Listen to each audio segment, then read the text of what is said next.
Howdy folks, welcome back to War Thunder with the mighty jingles.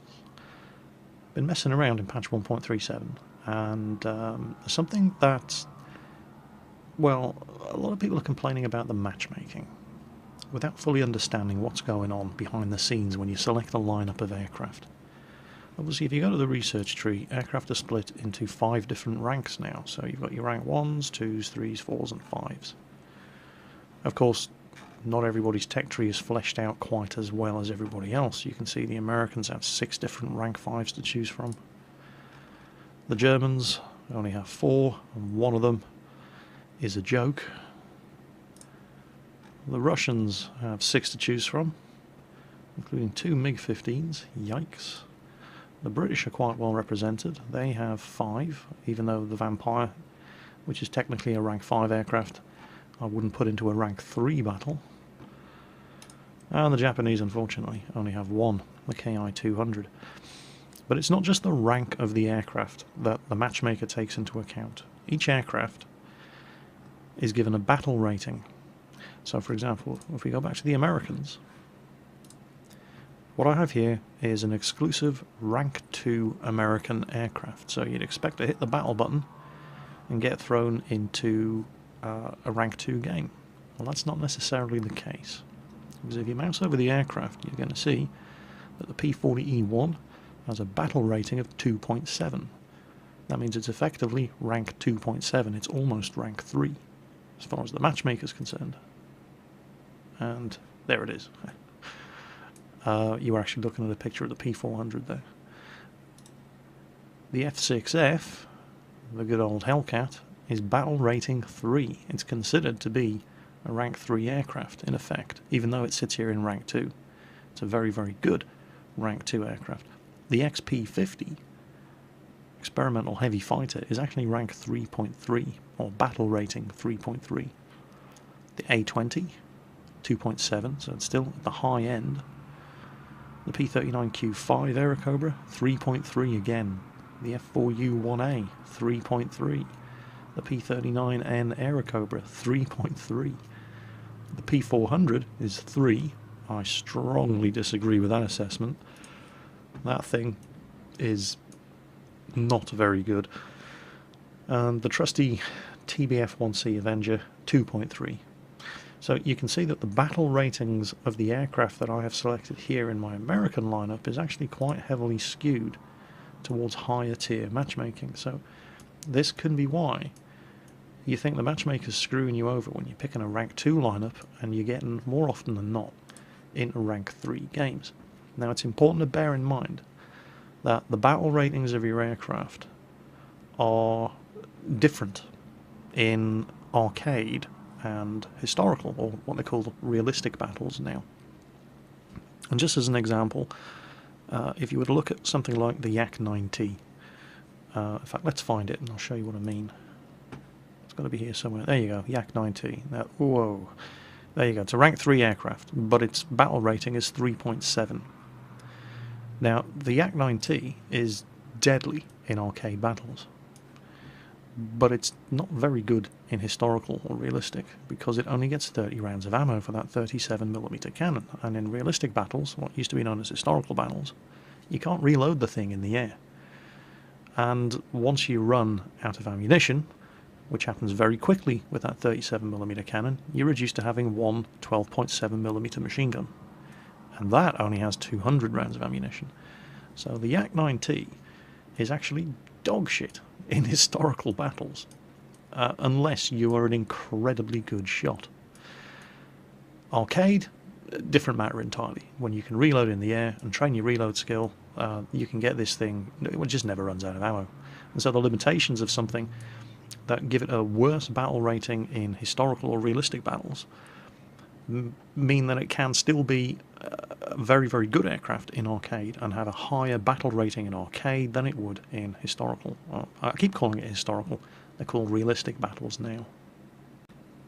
And of course, there is one other factor that influences the kind of matchmaking you get, although it's a much, much smaller factor compared to the rank and battle rating of the aircraft that you've selected, and that's, of course, your own performance. So if you are doing very, very, very well, consistently getting big kill streaks, taking out lots of ground targets, the Matchmaker will start to add a modifier to the battle rating of all your aircraft. Now, this doesn't necessarily mean it's going to guarantee you to get into rank 3 games when you choose your rank 2 aircraft, for example, but it will skew the matchmaking weight in that direction, so you will start getting into higher tiered matches more often. And of course the reverse is also true. If you're not doing too well and you're having a horrible losing streak game after game after game, the Matchmaker will start to again skew the weight of the matchmaking down a little bit to give you a slightly easier time and let you recover from a losing streak. And as an example of what can happen if you pick an aircraft lineup that is heavier battle tiered than its rank would suggest, here's a little game I had. So I have a rank 1 German lineup, and the only reason I picked this lineup was because I thought, you know what, I may as well unlock everything for the BF-110. I've had it long enough. I hate this thing. I really hate this thing. I've unlocked most of the modifications for this aircraft. Why do I hate it? Well, because it flies like a brick. When this thing was used in the Battle of Britain, it was supposed to be an escort for the bombers, the HE-111s and the Dorniers. And it very, very early on in the Battle of Britain became apparent that they had to provide escorts for the escorts, because the BF-110 as a heavy fighter, it just sucked. Spitfires and Hurricanes owned this thing.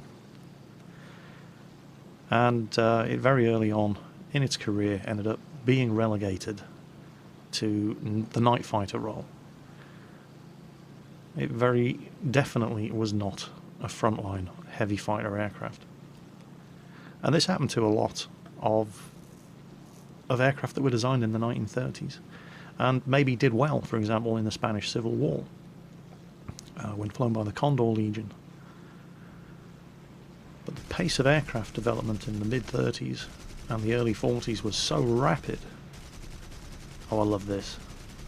Yeah, go on, use suicide. And I'll get the kill anyway.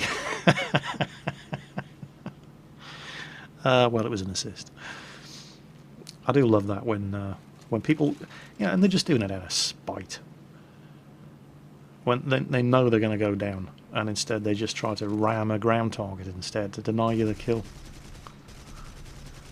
And you get the kill or you get the assist anyway. Oh, it's so satisfying. So the BF-110 in the game, it is very heavily armed. It's got all these 20mm cannons. Oh, got an assist on that fella.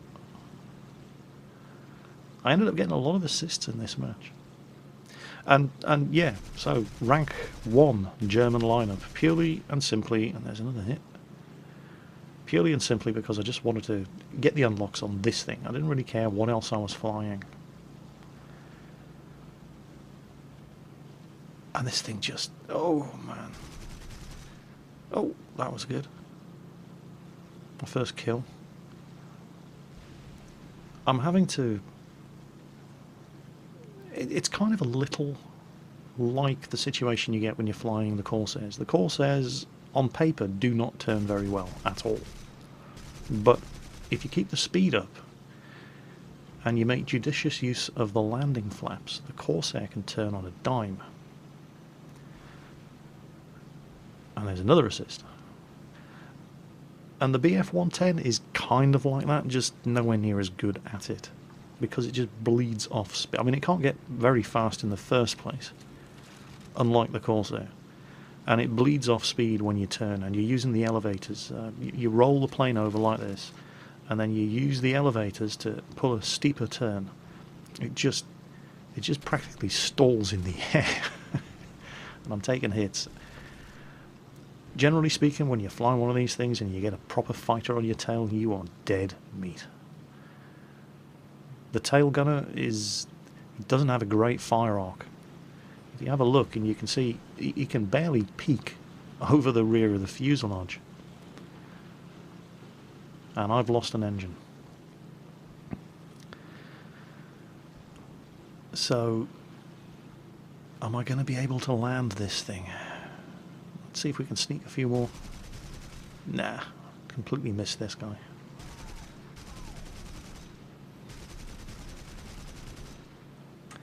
Now, there are, I don't know, 2, 3, 4 guys on him. I thought, it'll be safe to land. Surely. Yeah. And this was a tough landing. I mean, I couldn't line up with the airstrip. I didn't have the speed. I was down to one engine. I had to put it down, hammer the brakes, try not to flip it, turn, and yeah. And I ended up parking it on its nose anyway. And for God's sake, there's 3 of you on him. Will somebody please shoot that guy down? And he's going to have another go at me before I manage to get this thing airborne. God, these guys sucked so hard. And I was actually taking some hits there from friendly fire from these incompetents trying to get this guy out. Oh man, here it comes again. But very, very minor damage, nothing. And I'm trying to get the bloody gear up. I swear I pressed the G key there. Nothing happened.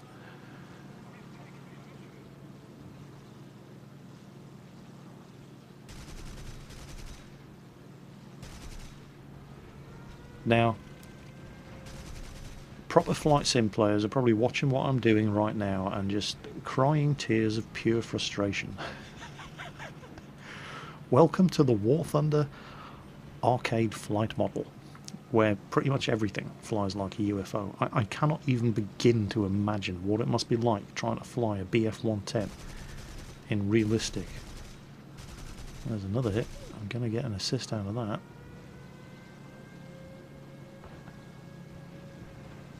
In arcade, this thing is just about flyable. Even with, you know, a whole bunch of flight performance unlocks.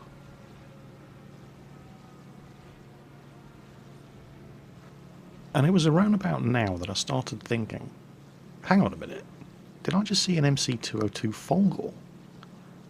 And wasn't that a Dornier 217? What are they doing in a rank 1 game? Oh, got him. and I started looking around at the aircraft that were flying on my team as well, and I'm thinking, this is a rank 2 match. Yep, there's rank 2 planes in this game. What the hell's going on? There's Dornier 217s, MC202s, BF-109E5s. How am I not dead? And what did I do to get into a game like this? Of course, up until this match, I'd never really paid any attention whatsoever to the battle ratings of the aircraft. I didn't actually understand what battle rating meant. It wasn't until this game happened that prompted me to investigate further. At this exact point in the game, I wasn't actually... You know, you can't do anything about it when you're in the middle of a game. All I was doing was cursing the matchmaker for screwing me over.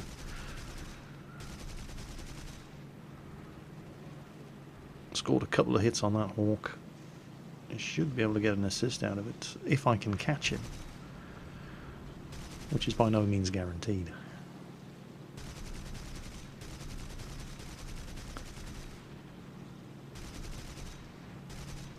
Looks like he's going for that guy taxiing on the runway.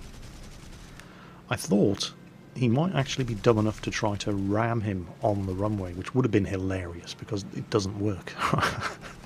You can't collide with an aircraft that's on the ground. All you do is crash. And he just goes, oh, what was that noise? Carries on flying and takes off. But he didn't, and I ended up getting yet another assist. And by some miracle, flying a horribly underranked aircraft, I hadn't been shot down yet. Of course, now that I have realised what kind of match I'm in, prior to this I was just flying around, you know, not caring, just attacking whoever, but now I've realised that I am right at the bottom of the feeding chain here, so now I'm starting to play things a little bit more cautiously. There's a Chiker over there.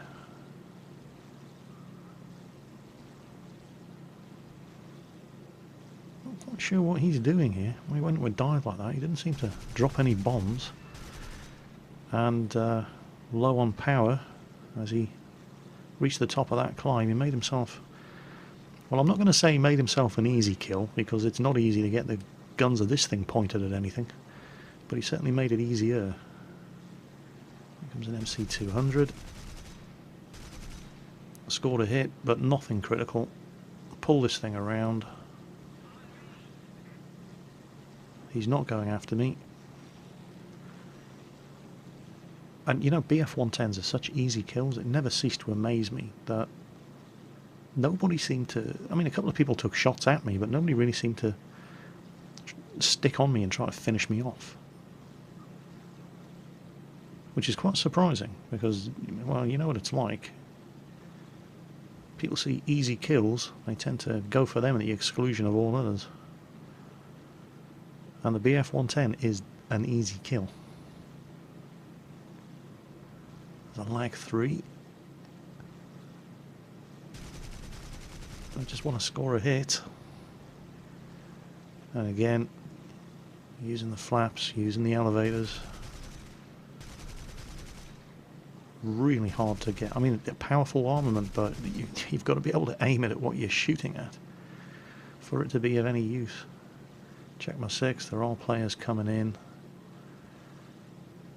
Here comes that lag.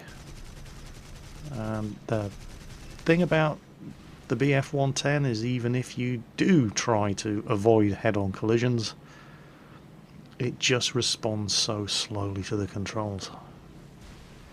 If I'd been flying a BF-109E5 there, at the point that I broke left to try to avoid him, I would have gotten away with it, but not on a BF-110. And of course, he couldn't do anything about it because I'd shot him down. You know, he was no longer in control of his aircraft, so shit happens.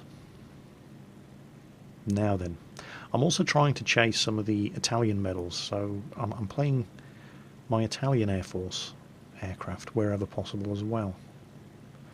And so here we are in the MC200 Series 7, and this thing's a piece of shit as well. Relatively heavily armed for a rank 1 aircraft. It's got 50 caliber or 12.7mm machine guns, but it just... ooh, the flight model is... it could be accurate, I don't know, but it's not very good. Well, you know, being completely fair to it, it's not terrible either. It's just, there's nothing that really stands out about this aircraft. It's kind of like an Italian version of the P-36 Hawk. Maybe I just need to fly it more, because I do like the P-36 Hawk. Or I like the P-36G anyway. That gets 50 caliber machine guns. And this is, you know, kind of the same. However, I've flown this thing so little that, as you can tell by the colour of my tracer, this is default ammunition. And without the upgraded 12.7mm machine guns, the shots scatter all over the place. Whoa! Watch where you're flying, sunshine. Yeah. Gee, there's another one. Okay. Yeah. And there's another one. It's getting... Well, how many times have you seen this sort of situation in a random battle where your teammates are more of a danger to you than the enemy? Finally scored a hit. Yeah. No. Screw that. I'm going to get some sky. He's down. I really did not feel safe with all those friendlies behind me and that enemy in front of me. Managed to get away without taking any damage though. Reload my guns.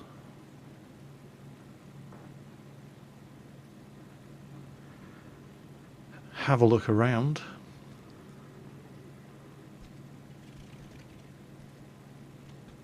Pick a friendly target. Actually, no. I was planning on picking something rank 2 and flying with him, shooting at anybody who went for him, and then... Yep, there's a victim over here instead. Need to keep an eye on that fella up there, though.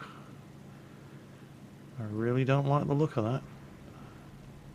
I'm going after this Ishak, but I've had games Oh, he's down. Okay. Let's bring it around. Yeah, that Ju-87 wasn't going for me. But I have had games tonight where I've been in that exact situation, and I've taken my eye off that Ju-87 for a second, and the next thing I know, 20mm or 37mm cannon shells are shredding me apart. But not this time.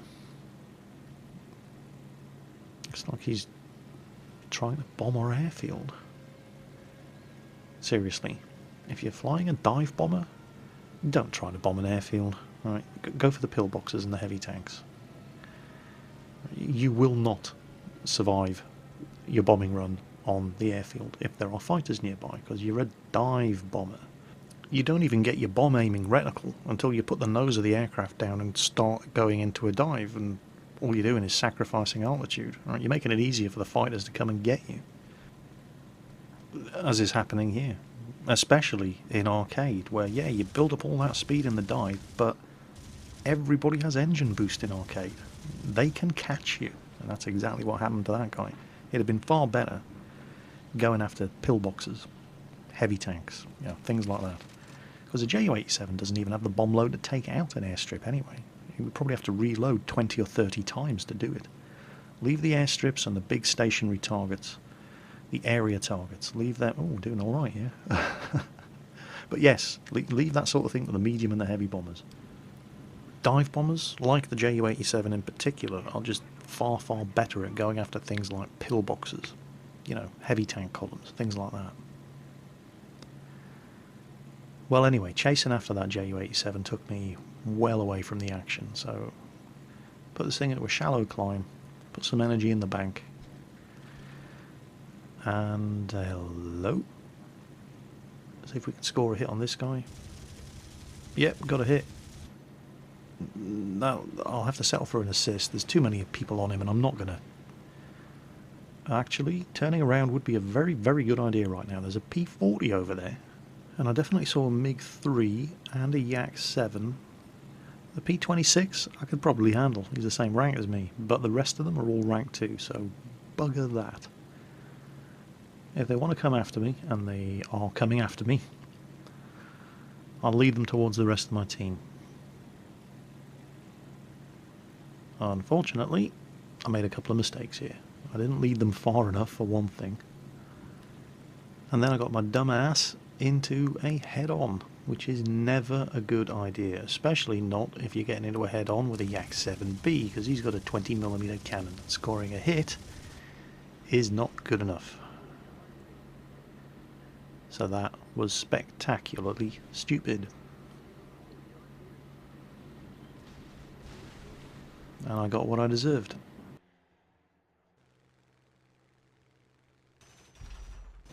So, HE-112B1, premium aircraft. And it does have a 20mm cannon and two 7.92mm machine guns. Unfortunately, it only has 40 rounds of ammunition for each gun. And it's another one of those aircraft that does not fly very well unless you use the flaps and the throttle. And the elevators.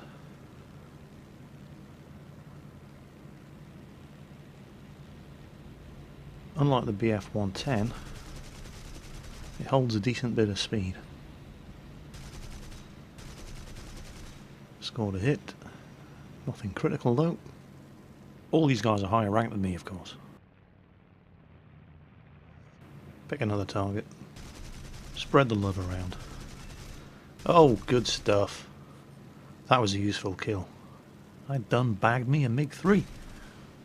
See if I can spread the love around on this Hurricane as well. Scored multiple hits and oh crap.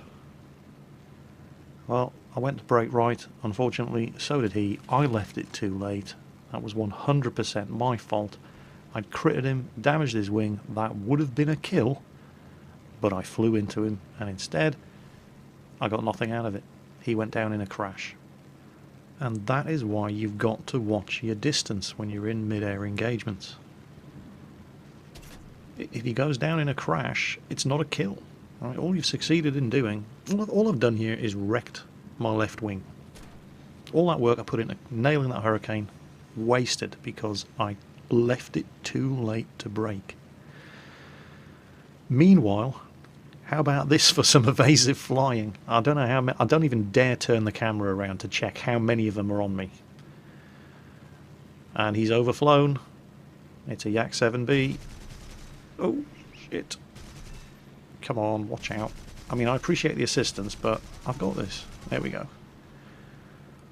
Almost plugged my wingman there, and there's still another one on me.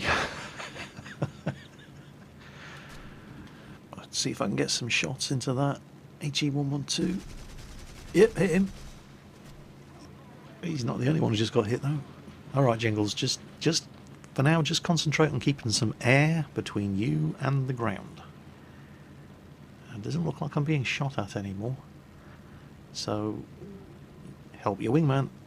Let's get some shots into this guy. Oh, no. No, I just can't manoeuvre fast enough. And, oh, we've won. Game over. Hey, check that out. Punisher.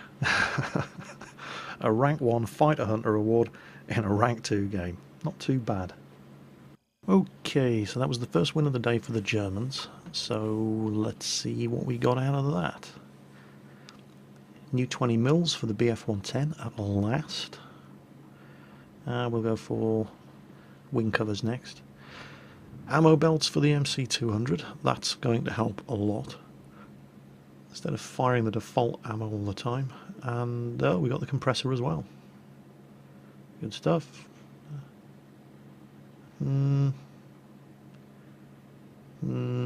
Yeah, well, no, actually, yeah, we'll go for that. Well, that's all the rank 1 upgrades for the MC200. We'll take that and concentrate. There we go. Okay, so let's examine this in more detail. My lineup was all rank 1, and that was a rank 2 game. Now, it's not just the rank of the aircraft that's taken into consideration. Let's have a quick look there. You know what, I think I did bloody well in that game. Especially given the ranking of the battle that I was in. What's that? Yeah, damn right. Have a look at this. Let's just see. So this is a rank 1 lineup. I mean, I had a biplane in the rank. You know, crap like the G50 Series 7AS. The BF-110. Now that's a rank 1. However, its battle rating is 2. Yeah, I'm not sure about that. You saw how the thing flew. The fact that it has a bunch of 20mm cannons is irrelevant. The ability to actually point the cannons at the aircraft you want to shoot down, battle rating 2, my arse. HE112B1, apparently that's battle rating 2 as well. Well, yeah, I don't know about that either. 1.7, 2, 2, 2. That thing's only 1.3. And that thing's 1.7. Well, I'm not 100% sure I agree with some of the battle ratings of some of these aircraft.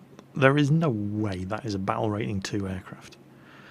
But this is why you're getting into matches where you feel as if the matchmaker is screwing you over. It isn't. What's actually happening is that, well, not all rank 1 aircraft are created equally, and not all rank 2, 3, 4, or rank 5 aircraft are created equally. It's not so much the rank of the aircraft, although that is a large factor.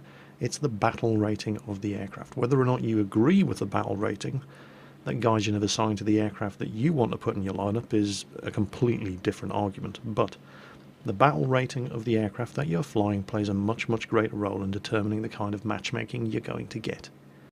Of course, as mentioned at the start of the video, there are other factors as well. Your own personal performance is a factor. It's not a large factor, but it will start to skew the matchmaking weight depending on how well or how poorly you're doing.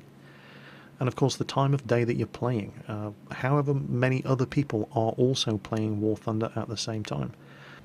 When the matchmaker has a very, very limited pool of players from which to draw, it tends to start doing very, very weird things. And so the majority of the time when you end up going up against jets in, for example, your BF-109 F4s, it's usually because the matchmaker is just getting desperate and there isn't enough people available for it to, you know, get a game. if you do end up getting into this kind of match and you just think, hang on, this isn't fair, well, you know, you have options. You can always press the escape button and go back to the hangar and take your chances with a matchmaker again. But stick with it, because shooting down rank 2s and rank 1s, as an example, is where you make the big bucks. Admittedly, that was the first win of the day for my Germans, so it was multiplied by 4, but that was still 12,000 modification XP earned from one arcade battle. And 12,000 modification XP buys a whole bunch of rank 1 aircraft upgrades. It's definitely a case of the bigger the risk, the bigger the rewards. So, there you go. Slightly unbalanced matchmaking, or not. You make your own mind up. But that is, hopefully, it all explained how it works. Whether or not you agree with the system, well, that's an argument for a different video. As always, folks, watch your 6, and I'll catch you next time.